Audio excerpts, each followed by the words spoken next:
நிறைய ஸ்கூல் வந்து June 2 open பண்ணிட்டாங்க. ஆனால் தனுவோட ஸ்கூல் மட்டும் ஜூன் 12 மட்டும் சொல்லியிருக்காங்க.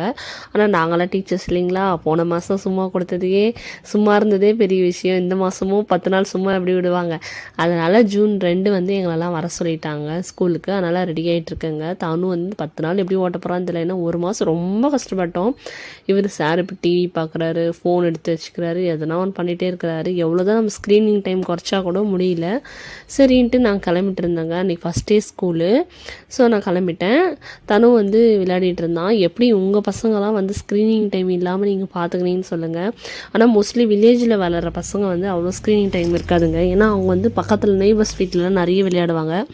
இங்கே வந்து மோஸ்ட்லி வெளியே வந்து பஸ்ஸு இது கார்லாம் வரதுன்றதுனால யாரும் அவ்வளோ வெளியே விட மாட்டாங்க குழந்தைங்கள.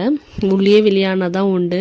ஆனால் அப்பார்ட்மெண்ட் வேணால் இருந்தால் கொஞ்சம் பக்கத்தில் விடலாம். மோஸ்ட்லி அதுவும் யார் வீட்டுக்கும் அனுப்ப மாட்டாங்க, அவங்க எதுனா நினைப்பாங்களோன்ட்டு.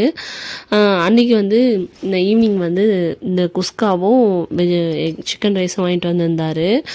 இங்கேருந்து திருநெல்வேலி பரோட்டான்னு ஒரு கடை இருக்குது தாம்பரத்தில், அங்கே தான் வாங்கிட்டு வந்தார். எப்பவுமே பரோட்டா தான் ஸ்பெஷல். இதில் அங்கே இருக்க குருமா டேஸ்ட்டாக இருக்கும். சிக்கன் ரைஸ் கொடுப்பாங்க. இந்த தடவை இம்ப்ளிமெண்ட் பண்ணியிருக்காங்க பிரியாணிலாம். நீங்கள் ட்ரை பண்ணியிருந்தால் மறக்காம டாட்டா பை பாய்.